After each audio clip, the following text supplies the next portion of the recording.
On today's episode, two-time OCR World Champion, Veejay Jones. Welcome to the OCR Report podcast, brought to you by the OCRReport.com. We are the only podcast to focus exclusively on the elite sport of obstacle course racing, from Spartan to Tough Mudder to the OCR World Championships, and wherever the elites are racing, we are there. My name is Will Hicks, and this is the OCR Report. Welcome back to the OCR Report podcast. How are you? It's been a minute. My name is Will Hicks. You can email me at will@theocrreport.com. You can text me, 619-485-2726. And you can follow the show on Instagram at the OCR Report. Would love to see you over there. Today on our show, Veejay Jones. Veejay is the two-time OCR World Champion and the 3K division. He is also leading the 2023 Spartan 3K Series after the first race in Palm Beach. We talk about that a bit. And he won the DEKA Socal this past weekend. I was at the race, got to talk with him, and then we talked afterwards in a Zoom call, like in a longer, full conversation.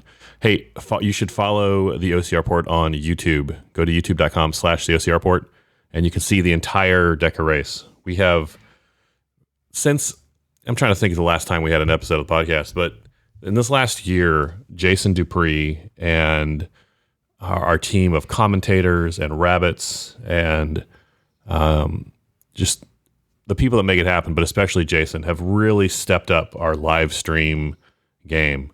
We're now live stream. We're now covering Spartan race. We cover Savage race. We cover Tough Mudder, DEKA. We've covered the High Rocks North American Championships. I say we cover them. We live stream the race. YouTube.com/the OCR Report. If you want to watch these races, the only place to do it is on the OCR Report YouTube channel. We'll have the OCR World Championships again this year. There's also a race called Grit Games down in Texas that we live streamed 2 years ago, and we're happy, thrilled to have them back with us this year. So check them out, the Grit Games. But to watch these races, go to youtube.com/the OCR Report. Can't speak highly enough about the work Jason and the team is doing in our live stream coverage. It's very, very exciting. If we want OCR to be a legitimate, like real sport, you have to be able to watch the races. Like that's just if you can't watch the races, then what is it? It's just some guys going out on the weekend and having fun. So we're very excited about the live stream coverage. It's good for the sport. It's good for the athletes. It's good for the brands.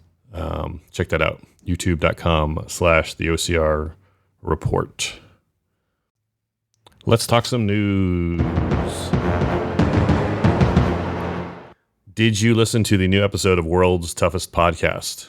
I talked with Giles Chater and Chris Maltby of Tough Mudder.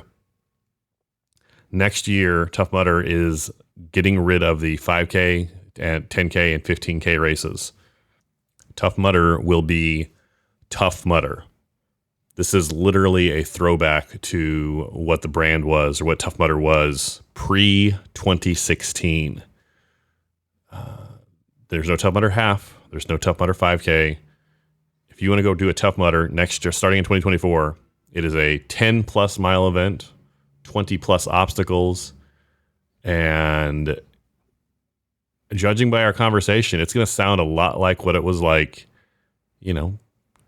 back in the good old days of OCR. So I'm very excited about that. It was great. Like when I had an hour-long conversation with those guys. Just check that out over at World's Toughest Podcast. Other news. The OCR Report has launched a membership program. If you haven't heard about this, we are gathering 2,000 members, people that want to support the sport, that want to help see it grow, that want to ensure that OCR is here for the next 100 years. We are the membership program. You can sign up for the membership program at patreon.com/the OCR Report. For less than $5 a month, you can become an OCR Report member. There's way more information on the website, but I want to give a shout out to 10 of our Patreons. These are the first 10 people who signed up to be members to support the OCR Report as we support the sport. They are Denise Hahn, Charlotte Engelman, Neil Krebs, Micah Dorfner, Forrest Stroud, Cheryl Snow, Rich Silva, Vivian Tran, Rebecca Paredes, and Noel Medina. Those are our first 10 Patreon members that I want to recognize. Thank you for your support. You guys are awesome. Why 2,000? Why are we trying to get 2,000 members? Lots of it. Again, literally any question you have about the membership program, shoot me an email, Will at the OCR Report, happy to answer it, or go to patreon.com/the OCR Report to answer those questions. If our goal, where we're moving toward, is live coverage of the sport, a live stream race every single weekend. When we get to 2,000 members, that will give us enough financial resources to make that happen. There's races going on every week during the race season, right? March through November is what we consider the race season. There's a little bit in February, maybe 1 or 2 in January, and a little bit, the Spartan World Championship is usually in December. But generally, March through November is the OCR season, right? We want a live streamed race on YouTube or on TV every single weekend. When we get to 2,000 members, we can make that happen. And we're moving toward it. We've got a race. Go to Instagram.com/OCR Report. We have 20 plus races that we're live streaming this year. So 52 weeks in a year. We have 20 races on the calendar, plus there's 2 or 3 that we aired before that calendar published. Plus OCR World Championships is like 4 races. DEKA World Championships added to the schedule after we published that. We've got more than 25, between 25 and 30 races we're live streaming this year, which is basically 2 to 3 a month, right? We want to get that to 1 every single week. And as we build up our membership to 2,000 members, we'll be able to make that happen. I would love to get you on board as a member. Patreon.com/the OCR Report. Less than $5 a month to support the sport we love. Thank you to all of our members, especially those 10 names we named today. We're going to do 10 new names every single week as we continue to build up our membership base. You guys are awesome. Thank you for making it happen. Let's read some iTunes reviews. 5 stars. 5 stars. 5 stars. 5 stars. 5 stars. 5 stars. 5 stars. 5 stars. No new reviews to read today, but if you go to the Purple Podcast app on your iPhone or iOS device, search for the OCR Report, scroll down to click Write a Review, and I will read it on a future episode. If you are not on an iOS device, or even if you are and you just want an easier way to do it, go to lovethepodcast.com/OCR and you can leave a review that way. lovethepodcast.com/OCR. Today on the show, Veejay Jones.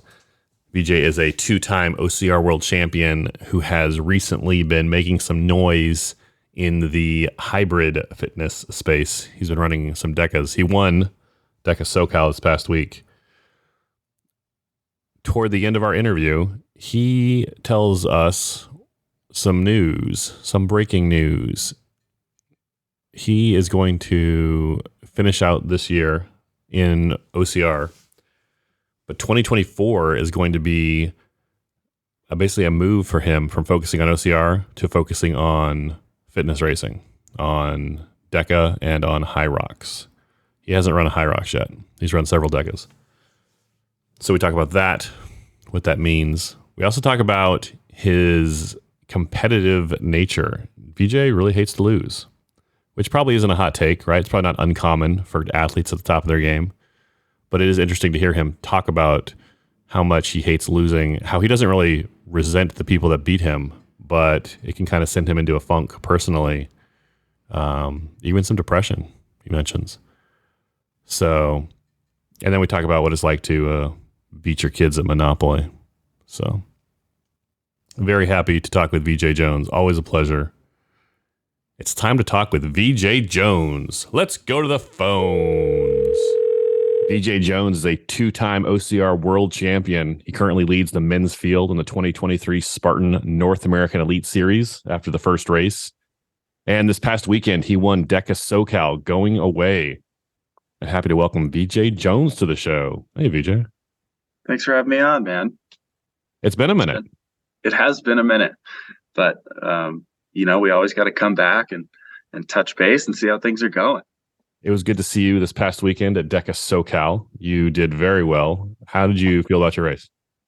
I feel pretty good about it, actually. I didn't have really high expectations coming in. I figured a sub 31 would get me qualified for Worlds. So that was the goal. Just go out, have a smooth effort, and should be able to go sub 31 and lock in a time, and I can get back to training. And it went a little better than that. Almost went sub 30, and I didn't realize that time was attainable until really after on station 9, and coming out of that, I saw the clock and I'm like, I might be able to get it. Sure. So I tried to pick it up a little bit, but a couple mishaps in the race kept that away from me. So a little bit of a bummer, but it is what it is. Live and learn. Rylan was a late scratch for the race. Do you think if he was there, you guys might have pushed each other to better times? He was like a minute faster than I finished in his first race this year. I don't know if I'm there yet. So he might have just ran away from me the way that I ran away from the field here. Because I probably would have just let him go. Just been like, yeah, you go ahead. I'm not, because I wasn't planning on going as fast as I did anyway. So I probably would have just let him go. But I don't know. You think back, I was 30:04. And I think of every moment in that race where I could have made up 4 seconds. There were so many opportunities that I just let slide. So next time for sure, but I'm thinking we just skip the 29s and go right into the 28 range, like hop on over it. Yeah, no need. Just go full Meg Jacoby and just skip a whole minute and go to the next one. Miss Meg Jacoby is pretty impressive with her last High Rocks there. Unbelievable, really. She's going to start beating. Well, she has beat a lot of the men, so that's ridiculous. What are some of those holes that you find those 4 seconds? I'm looking at the official times. It says we have down to 30:07. I don't want to change this. Yeah, I don't know why that happened. I started my watch right at the start, and I stopped it, and even on the live coverage when I crossed the line it said 30:04, but on the DEKA results it says 30:07. I don't really care. Well, regardless, what are some holes you could, or in your game you can patch those 4 seconds or 7 seconds? Obviously I could run faster. I was taking it really easy on all the runs, just trying to stay consistent, not really pushing. On the bike, I went before the race and adjusted a bike to my size. And then I got yelled at by some DEKA volunteer staff saying I wasn't allowed to be there. And I was like, yes, I am. And then I walked off, and then he went back and unadjusted the bike from what I did. So when I got on there, it was made for someone 5'5", and I couldn't get any leverage. My legs were super bent. The handles were almost hitting me in the hips from how far forward the seat was. So I lost a lot of time on that. My shoe choice, unfortunately, left me slipping a lot on the sleds, or the tank, I guess you call it. So every time I was pushing the sled, if you notice, I had to wipe my shoes off before I would push it, or else I would just slip. So a lot of time left there. Or a floor issue? Well, a lot of people were able to push it and not slip. So I think it was just the particular like rubber lug pattern on my shoes. I really like these shoes, so I'm going to do a little customization and try to patch that issue. But it is tough to find a shoe that works right because you have a little bit of dust on polished concrete and then it just slides. So tough. But those two stations were stations that were kind of things that happened that were out of my control, where if those hadn't been there, I would have had a comfortable finish under 30. And then there's obviously just dialing in transitions in the stations and getting faster on the cardio machines. Like I made improvements on my ski and my row with the changes in training I've done this year. So I was really happy with it, actually. My performances in the stations and how I was moving. So I think with more fitness, like I'll be able to execute a little bit faster times on a couple of the cardio stations, the farmer's carry for sure. And then just run faster. I think there's no reason we shouldn't be able to get into the 28s when it comes to like world championship season for sure. You mentioned your shoes. What kind of shoes do you wear? Do you like? I was wearing the Adidas Takumi Sen 8. Which are fantastic shoes. I love running in those. They're fast, they're light, plus they look cool, which is really important. But yeah, they just they got this real smooth, slick rubber on the bottom that just was not doing it for the kid on the tank push. So I have some VJ rubber lying around that I might take some little pieces from and customize a little bit. If we can make that work, it's gonna be nasty. So you should be good for world championships. Will we see you at any other of the DEKA Series races? I wasn't planning on it, but Sarah is looking to qualify in her age group, and this was kind of a test event for her to see where she was at, and so she's going to need one more race to qualify for her age group. So we're going to figure out what fits in the schedule. And we'll probably show up to one more so that she can get a qualifying spot and I can just get a little more experience on the course. That was something fun about DEKA that I wasn't expecting. Was there's a lot of friends and family out there. Like I saw dads with like little kids kind of sit on the iPad waiting for dad or mom to finish their race kind of thing. And it was a great atmosphere. Yeah, and it's nice because you can actually follow the entire thing. Like a lot of times when I would bring people to an obstacle course race, it's like they'd watch you start, they'd wave, and then they'd watch you finish, and they'd be like, wow, that was really great. But they didn't actually get to experience anything that you were like doing. They didn't get to see much of anything. And this you can follow, like whether you're watching the elites or you're just watching your friends, you can watch everything they're doing the whole time. You can cheer them, you can get video. And what I really like is the idea of tracking like your progress and your times. Like you can come back to the same stage and repeat and test your fitness again in the same environment. And there's times, there's records, which is really cool. And I like that idea. Like in OCR, it's like, how do you know that you've improved or whatever? Especially like for some of the top end athletes, like say you win a few races, it's like, did I get better or I'm just, at the same or yeah. So you can't track times. You can't really track progress except against the other athletes in the field. So it's cool. Pretty cool. I have a handful of great running memories. And among the top ones is every time I've been on a race or on a course and I see my wife or I see my kids. And it's very rare. Like it's a handful of times. One time I was doing a road half marathon, Disney does these road races by Disneyland in Anaheim. And so I had to leave early from the hotel and, wife and kids are asleep when I left and I'm running. And then like toward the end, I don't know, mile 10, mile 11, my wife and kids are driving on the course. Sometimes the road races have, one lane set off for cars and they're looking for me. And I saw them. It was awesome. It was like great memories. And DEKA is cool. Literally the entire time. So it's cool because DEKA has basically a loop on the outside and all the workout stations are inside that loop. And the spectators kind of walk from station to station inside the running area. And you can see literally every one of the 10 stations and crossing the finish line, the whole deal. Great spectator experience. Yeah, man, for sure. I saw like Sarah was standing at every station with my phone filming like everyone the whole way through. Yeah, pretty cool. I like being able to get people involved and have spectators, because that's what like our sport has lacked the most, is just a way to engage with it. So these guys are doing it right. And I think this functional fitness thing is really, or the fitness racing is really going to take off. I think it already is taking off. And I was impressed by Yancey Culp and just the kind of machine he's built. It's obviously he would say there's a team behind it, and there's a lot of people, and he would pump up his rock stars. But I was just impressed with the whole setup for the day. Yeah, it's a well-oiled machine. I mean, it's the same. The only issue they have is the same issue that everybody has, and it's volunteers.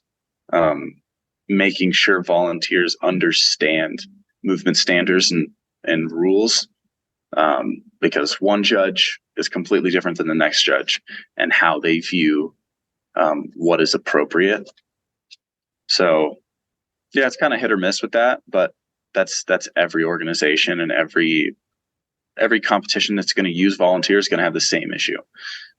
Because most volunteers are good, but you might have those one or two that just don't understand exactly what's going on, and they either can cause an issue or they can just let something slide that shouldn't. So yeah, but overall, I'm liking these DEKA events. They're a lot of fun. We haven't talked since the 3K in Palm Beach, the Spartan North American Elite Series race, first one. You won the first heat, finished second in the second heat. You won the final. There's a lot of discussion going into the race about pluses and minuses of format. What did you think overall of the weekend? It was so much fun. It was a blast. And it added an extra element that, like, even I was worried after like going out in the first round, because you're not racing against the entire field. You're racing against your little section, your heat. And it's not like track and field. Like in track and field, if you win your heat, you automatically qualify to the finals. And then there's roll down for times after that. This, it's like, if you win your heat, but everyone in the other heats is faster, you're screwed. You're not making it to the next round. So we're all like a little freaked out. Like, how do I take this? Like, I want to conserve as much energy as I can, but at the same time, I need to go fast enough to make sure I qualify for the next round, or else I might have just taken a flight across the country for 4 minutes of running. So yeah, it was honestly a lot of fun. We took off, and everyone goes out hot, because the athletes, it's funny, the athletes that should be in the finals are trying to conserve energy as much as they can, and the guys that know that they'd have no shot of making the finals, they are selling out in those rounds to try to just make sure they make it to the finals. And it was interesting how that shook out. I didn't expect to be like way up front at first, especially after that Savage race. I thought I was a total turd after Savage. I was like, man, you're just a loser. You're not going to be able to keep up with anybody. And I took off, and I was like, okay, well, I'm up front. I'll just hang on to this. Felt okay. But the format itself was a blast, and it was so fast in those rounds. It's very interesting and entertaining. Unfortunately, there was nobody there. There was like 12 people that came out to watch. I don't think they engaged a live audience as well as they could have. I think if you even ran this like on a Saturday night, after racers had come through already, and be like, stick around to watch the elites or something, kind of like an OCRWC situation, there's opportunity there. But yeah, there was no one really there in person. So there wasn't a lot of energy from a crowd, but the speed at which everything was happening was really cool. And the amount of terrain that they brought into a 1K loop in Florida was pretty cool. Like, we had a little technical descent, and then we had sand running and water running, and then flat open grass. There was a lot going on in that little loop. So they did a really good job with it. Unfortunately, most of the course is just walls, but I'm sure when we get to like bigger championships, like world championships, they'll make the course for this, and we'll have some real obstacles to throw down on.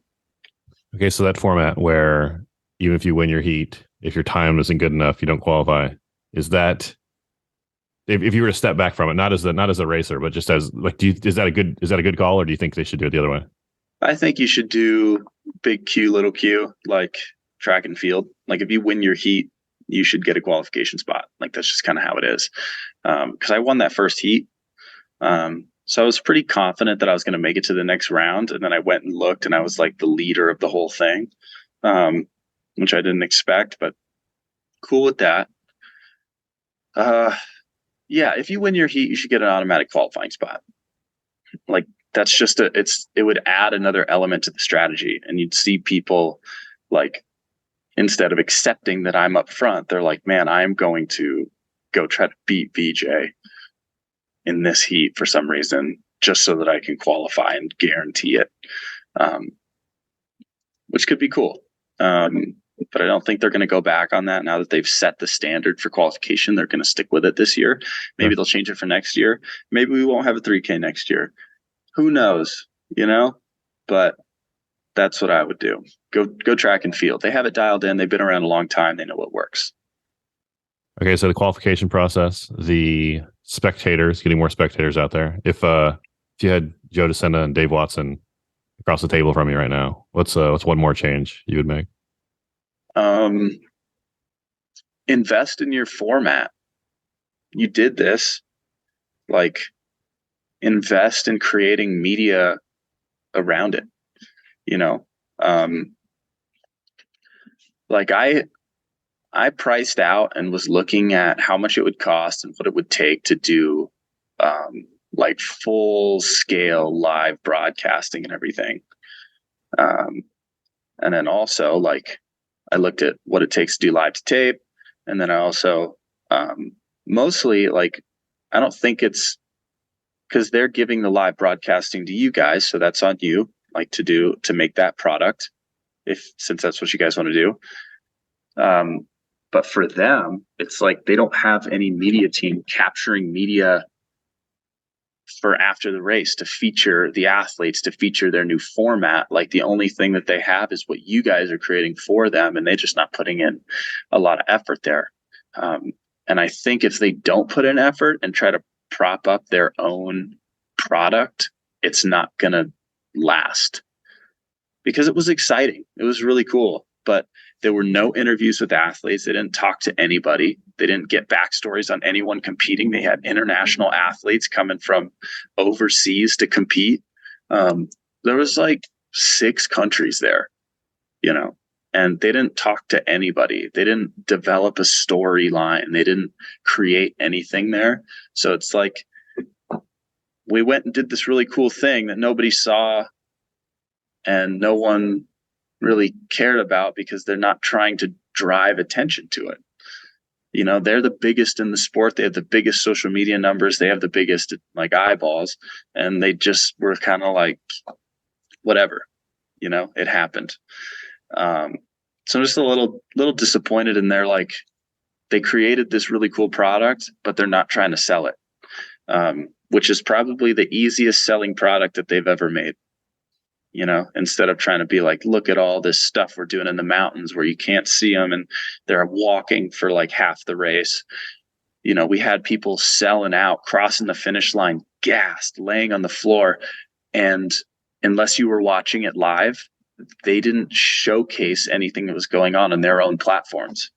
It was just like, you had a great opportunity here and you're just letting it go.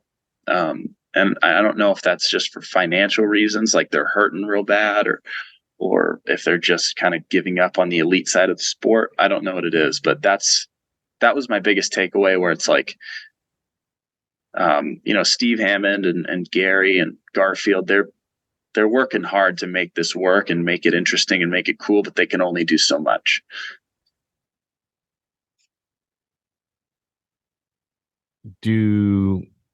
So you think the steak is good, but we need a little more of the sizzle? Yeah, like exactly. The product is good. We just need more attention on it. Like the product is fantastic. Yeah, it's so much fun and it's exciting. Like if I think back to the most exciting and most engaging events that have happened in obstacle course racing, it's always the faster events. It's the 3K. at OCR Worlds. I've never experienced anything like that in the entire year, where people are lining the sides of the course almost the entire way. There's so much screaming and cheering and engagement from people in person. Like, it's incredible. So Spartan has created a format that can engage that the same, and they're not engaging an audience. They're not trying to engage an audience, which is tragic, really, because this is the most exciting thing they've ever done. There were some big elite names that were not there in Palm Beach. Yeah. Speculation was they were kind of taking a wait and see. Maybe we'll watch the first one on the live stream and see what we think. What would you say to those elites who are considering whether they should come to Big Bear or not?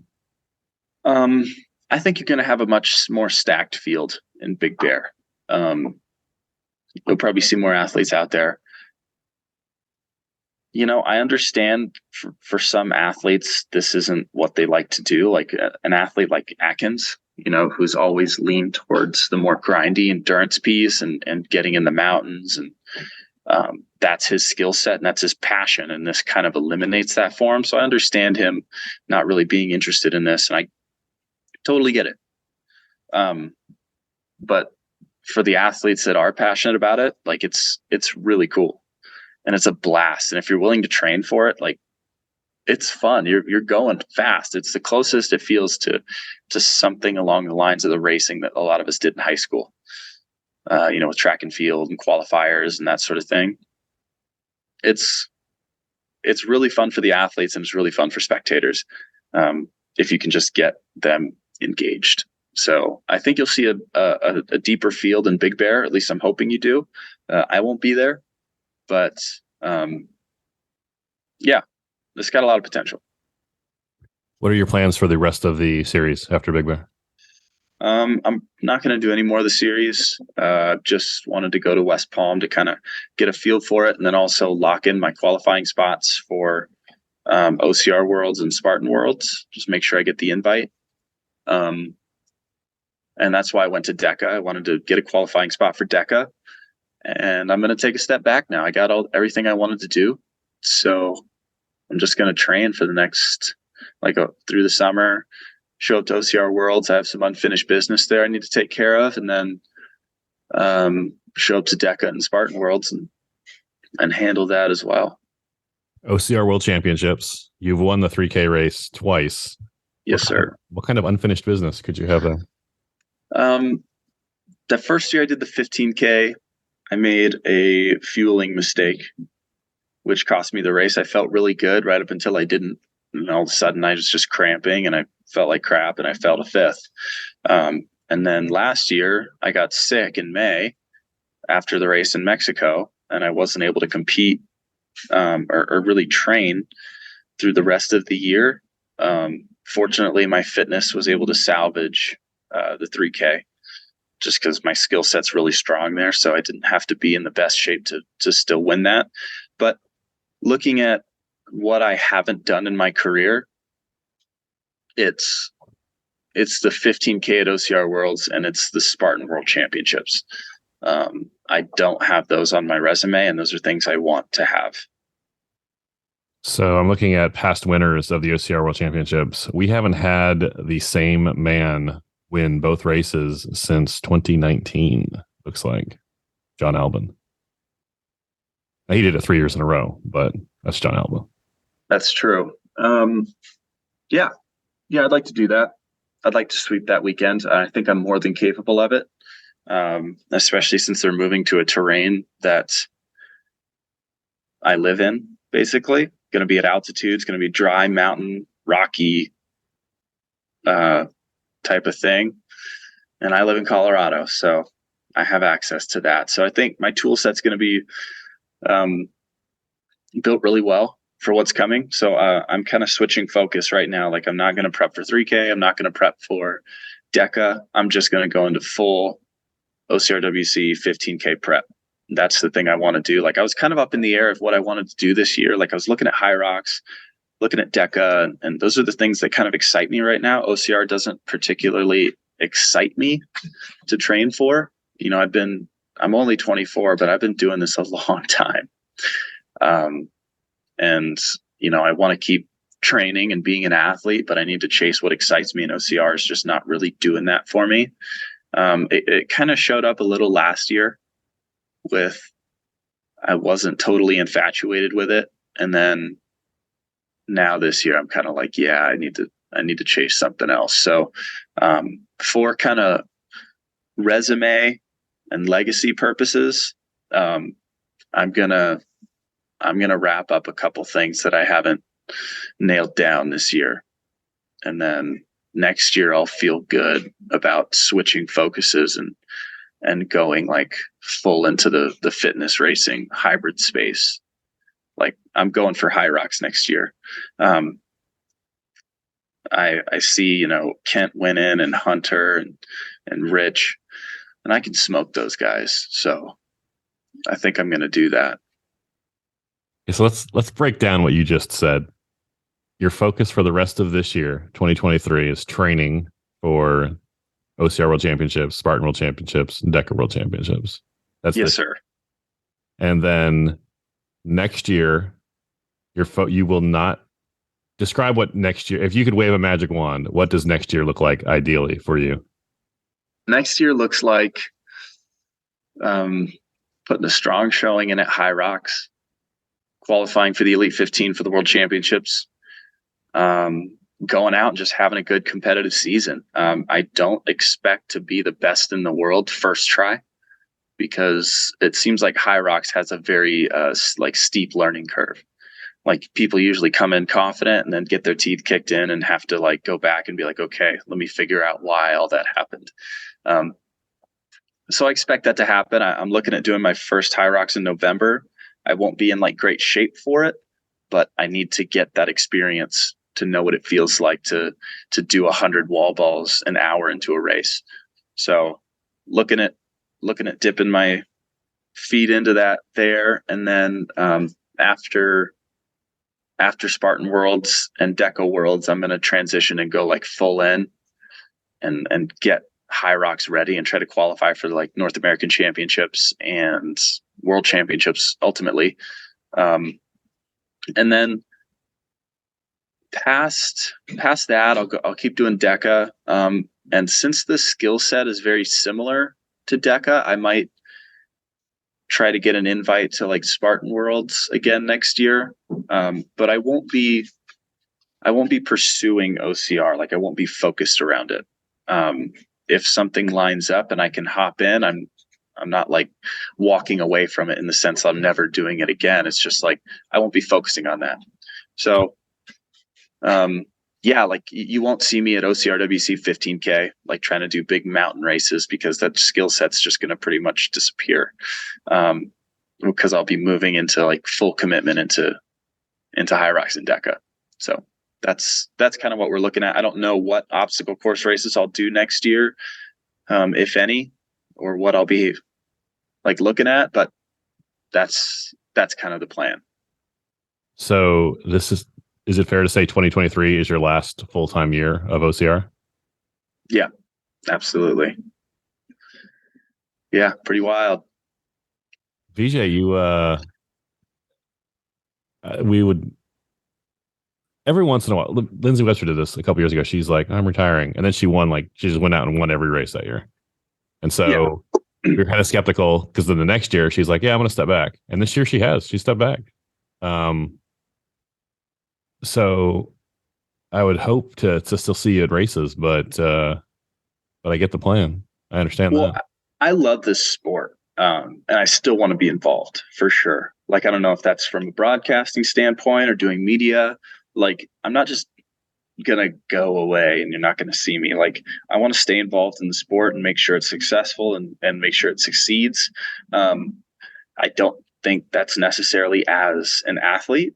It might be from a different perspective, but I'll still be involved in the sport for sure. Like, releasing training guides, and I want to go to the races and create media and help make, basically I want to do whatever I can to help make the sport successful and stay involved. But for my own personal pursuits, like I need to, I'm not the kind of athlete that can just train for the sake of training. Like a lot of athletes can have no race on the schedule and they can just kind of train all the time and maintain fitness. Like I need to be chasing something in order for me to get engaged in my training and be like inspired to do it. And looking at OCR, I'm just not, I don't have anything that I really want to chase. You know, for a long time, it was the US National Series and it was Atkins. Like I was chasing that guy and always trying to compete with him. And he's not really involved anymore. And at the same time, I'm just like, I feel like I've proven to myself that I could do what I was setting out to do. Like setting up for these mountain races and building the fitness to be able to win mountain races. I developed that and I was able to capitalize, and then mastering the longer events. I've built myself up over years and was finally able to conquer some of those events. Like I kind of checked those boxes. You know, I won the series. I've gotten the 3K world title a couple times. Now there's just a couple unchecked boxes that are there. And before I step away from focusing on it, I want to check those boxes. What if you run the 15K this year and you're not able to check that box? I'll accept it. But I've never put in a block that really focused on it. I've kind of, the 3K is what excited me and I wanted to pursue that. But now it's like, I know I can win that and I'd like to do it. So I think if I put in a good block and my fitness lines up for it, there's no reason I shouldn't win the race. Like in my mind, when I lose races, I rarely get beat. You know, I don't execute correctly. Pretty much. So 2023 OCR, 2024 fitness racing. Yeah. What's after that? I don't know. I mean, I really like the training style of Hyrox and DEKA, so I'm probably going to stick with that for a few years. And plus, chasing the top end of the sport, it's not going to be something I can just stumble into. It's like I'm going to need to. It's probably going to take me a year or two. But I think I'm more than capable of it. I've trained on some of the stations. I've done some workouts with some good athletes, and I've been able to kind of hold my own a little bit without much prep. So I feel good. I think I just want something that I'm excited about. Pretty much, that's the only deciding factor here. I just need to be excited about something that I can train for, and Hyrox and DEKA Fit are kind of those things right now. You know, Rich Ryan and Hunter McIntyre and Ryan Kent aren't just gonna hand you, like, you're gonna have to take it from them, like from their cold dead hands. Oh yeah, for sure. Like not even talk about Europe. Like the European guys for Hyrox, they're studs over there too. They're legit. Everyone's legit. And they're figuring out the training, and they have a couple of years experience on me too. So, like I said, I don't expect it to be easy, but I'm very confident in my abilities, and I think I can jump in and be competitive right off the bat. I don't think I'll dominate anything by any means, but I do think that I can, like, watching what they're doing and having an understanding of what's going on, like, I could definitely compete in that field. And I know I can. The only thing is, I've built my career focusing on a specific task and being good at that task. A lot of people like to spread themselves thin and try to be good at everything. I've never been an athlete that's tried to do that. I focus on a specific skill set and I dial that in and I get really good at it to where I'm unbeatable. And that's why I haven't done a Hyrox yet. That's why I haven't run a marathon yet. You know, I don't like to do something unless I'm prepared for it. Some people don't like that about me for some reason, but that's what's made me successful. So, I'm not going to do a Hyrox until I'm ready to transition into that field and actually focus on it and get the most out of myself. So, I'll be competitive. Like, you can count on that for sure. Can you call guys? Like, can you call Dave Magida and be like, "Hey, I'm doing this. I know you're good at it. Can I get some tips from you?" Like, or is this something where you just got to get in the gym and just kind of hunker down? Rich Ryan has been training me for a couple months now, 3 months now. And I've gotten a lot stronger. And I told him like,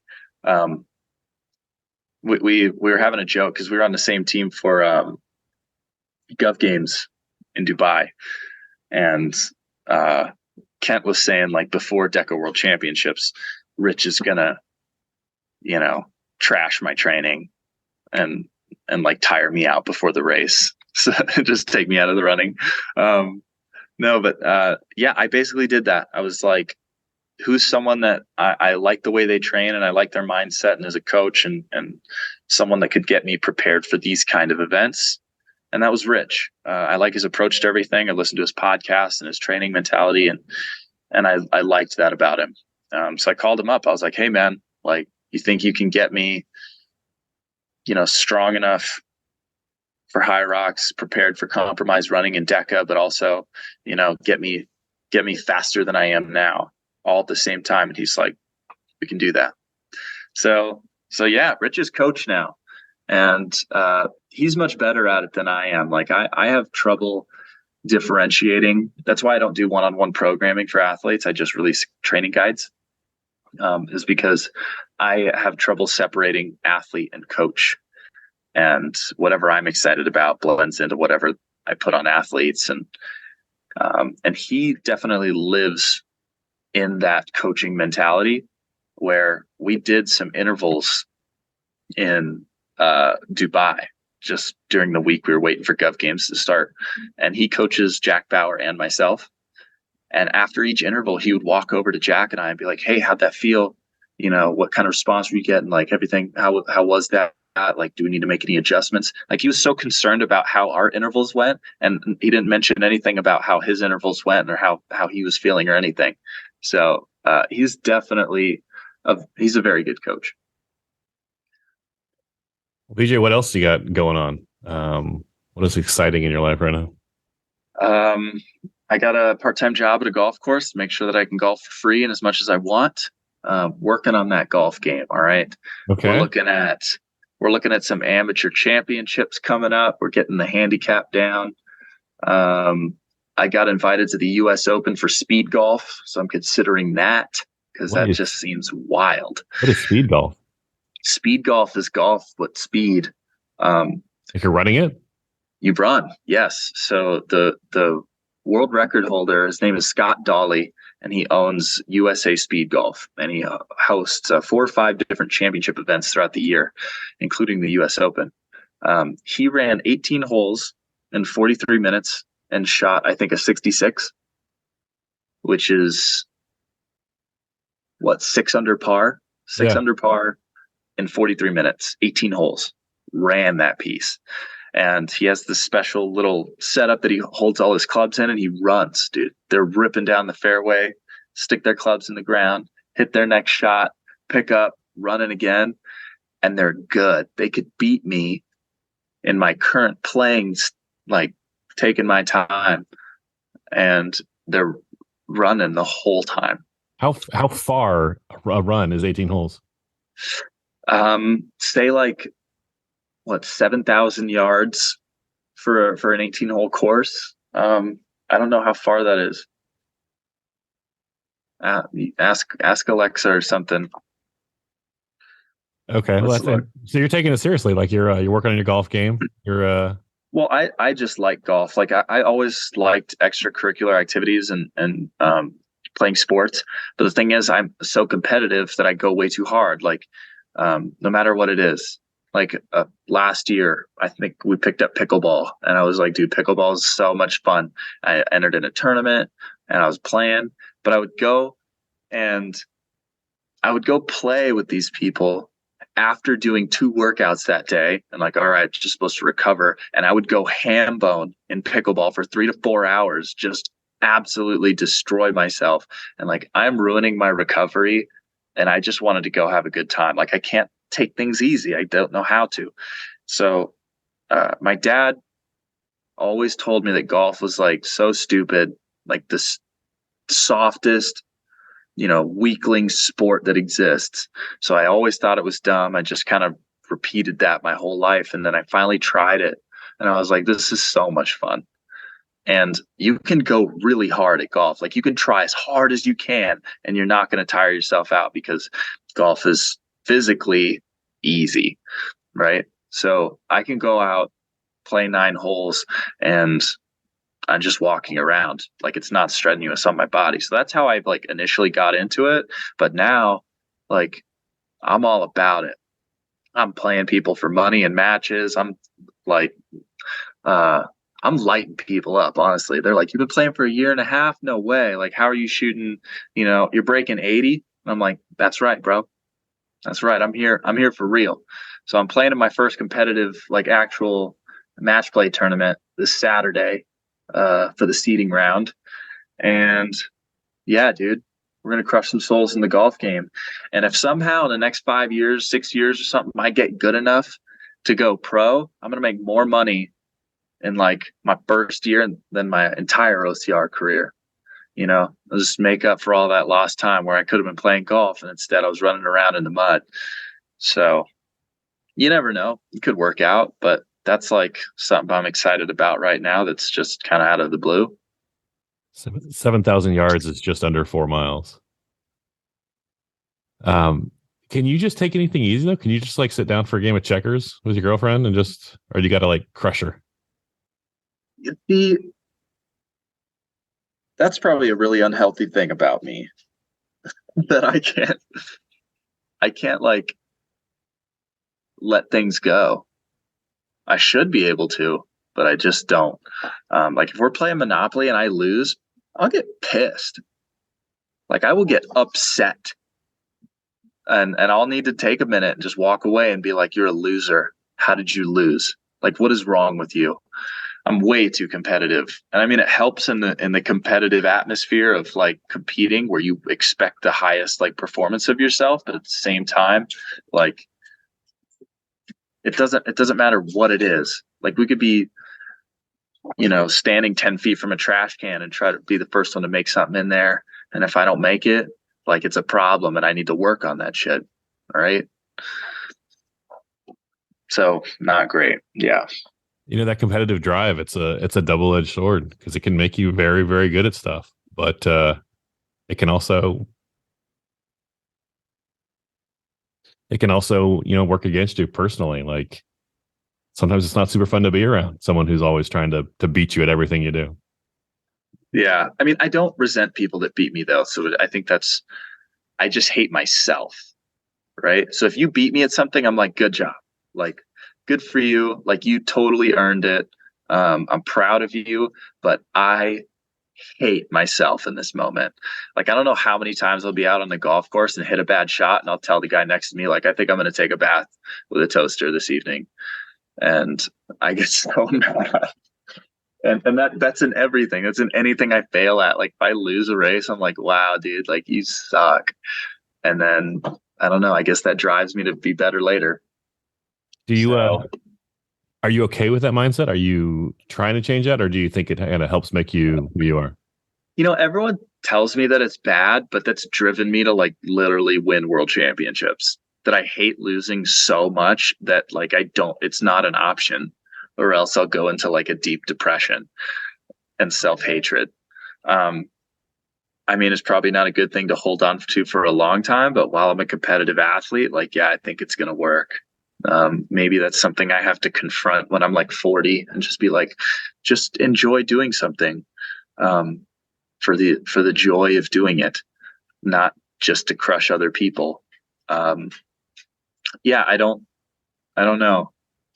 It's weird. I don't like, if there's competition on the line, like I don't necessarily enjoy doing, like I don't enjoy running really.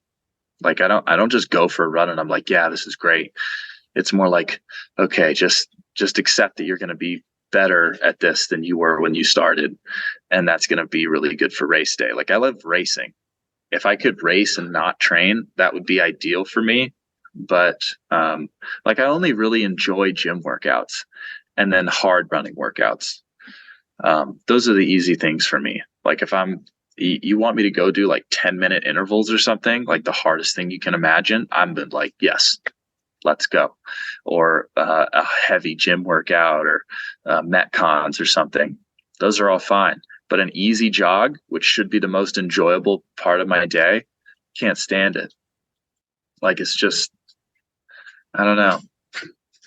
I don't think I've ever talked about this before, but yeah, it's tough just to go for an easy jog. I like have to beat myself into submission and just be like, okay, you're going to go do this. You're going to listen to an audiobook and you're going to survive it.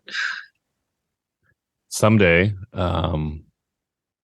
you may have kids and they may want to play Peppa Pig Monopoly with you.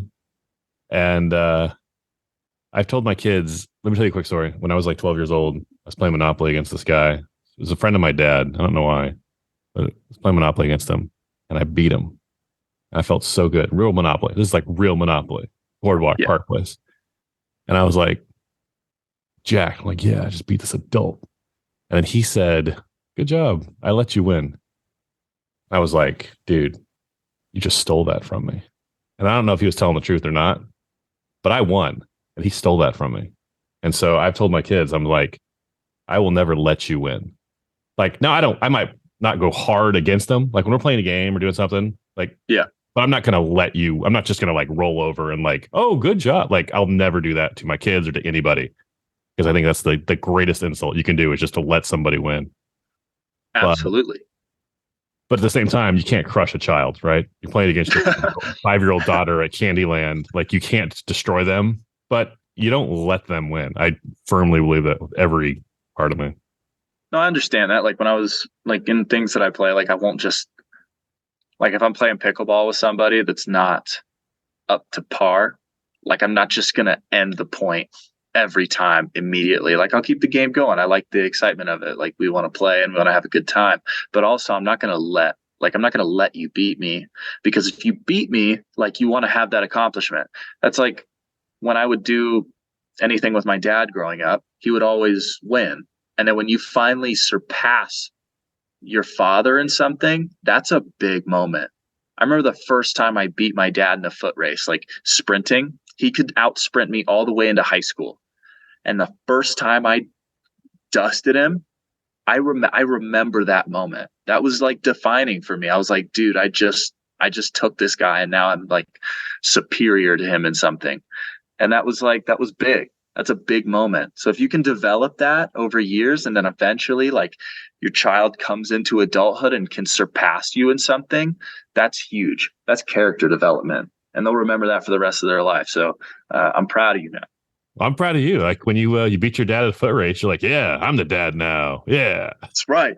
It is. It's defining. That's parenting, man. That's I remember my son beating me at stuff. He's 15 now. And he's playing football and he's, getting fit and he's getting strong.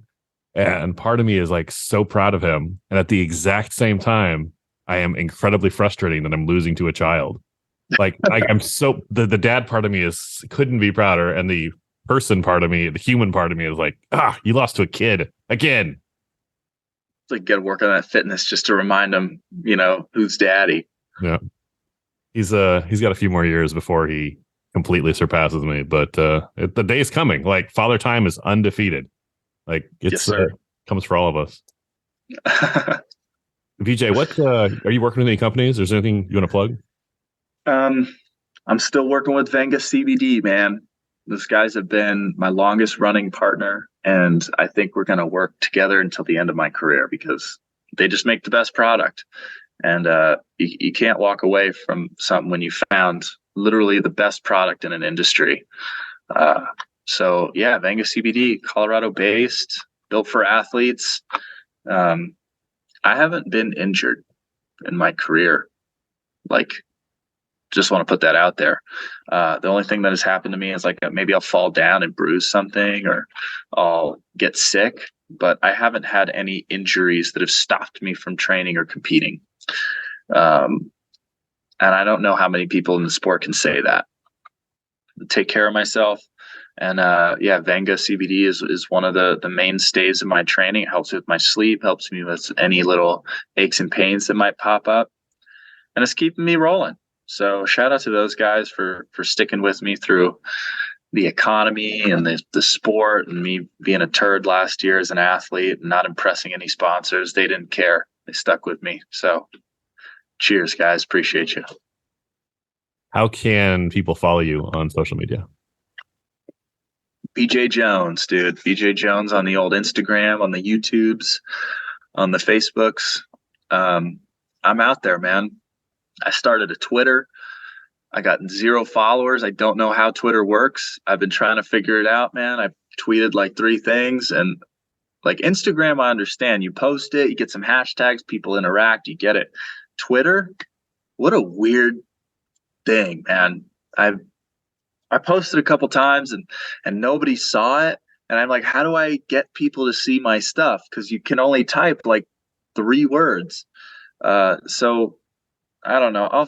I'll try again, but Instagram's where it's at. Just follow me on there. I got a couple Instagram accounts. I got Veejay Jones, that's my athlete. I got VJ Pics, which I took some pictures, like photography, and I got VJ Golf, which like check that one out for sure. We got Castle Springs Collective, which is a group of athletes in Colorado where we're trying to get together and do some training and create some content. Got a little sidetracked, so we haven't done anything yet, but we're gonna. All right, it's the summer now, and this is when it's prime time for content. So since I won't be racing, I'm really just focused on creating media this year, working with some partners in the entertainment space to try to bring something for OCR. So stay tuned for that. Yeah, maybe you'll catch me on some OCR Report live broadcasts, maybe. Never know. David Magida, he's told me that he wants to be replaced, so I'll do it. No big deal. Yeah. Search my name, you'll find me. I'm out there. I think the problem with your Twitter might be that your posts are only 3 words long. So the algorithm. That's all they let you post, man. Just 3 words, and then they're like too many characters. It's funny about our sport that we basically all live on Instagram. Like in ultra running, they live on Twitter. Really? Yeah, it's. I mean, there's other places, but for OCR at least, and it seems for hybrid fitness or for fitness racing is also on Instagram. So it works for me, man. Image-based world, images and video. That's where we need it to be. I really want to move over to YouTube because that's the only algorithm that makes any sense. Like Instagram, I'll post something I think is cool and it'll get no likes. And then I'll post something that I'm like, I'm just posting something to post something. And all of a sudden it just skyrockets. And I'm like, I don't understand. And then I'll stick to that theme and I'll be like, all right, this is the same as the last thing I posted. Should keep the trend rolling. Dives. Nope. Yeah. So I don't get it. But YouTube actually makes sense. Stay in your niche, get some views, get monetized, make some money, be happy. So gonna try getting back on the YouTube train here soon, because I got nothing but time on my hands. I don't have any races I'm going to. We're just going to be training, so we're going to document our progress. And yeah, like you'll probably only see me again like once or twice in a competitive atmosphere until World Championships. And then we're going to come throw down, dude. Like, I mean business, right? For real. Veejay Jones, any last thoughts? Be nice to each other. You know, our sport is only like 8 people. So if you're rude, everyone's going to hear about it. No one's going to be cool. So just be cool. You know, it's not hard. We got a lot of cool people in the sport, and a lot of people, like even in like Spartan race itself, they're trying to do great things. So cut them some slack, you know, just be nice to everybody, and they'll be nice to you. That's my wisdom of the day. Veejay Jones, thanks much. Yes, sir. Special thanks to Veejay Jones for appearing in this episode. Well done, Veejay. Come back anytime. You have 3 pieces of homework before next episode. 1, become a member of the OCR Report. Support the sport we love. Less than $5 a month. Go to patreon.com/the OCR Report. Number 2, leave a review for the show. I would appreciate it. Go to lovethepodcast.com/OCR. lovethepodcast.com/OCR. And 3, listen to some more podcasts. Listen to the new episode of Obstacle Running Adventures. You can listen to the new episode of World's Toughest Podcast. And leave reviews for those shows too. I will talk with you soon. Go spend time with someone you love.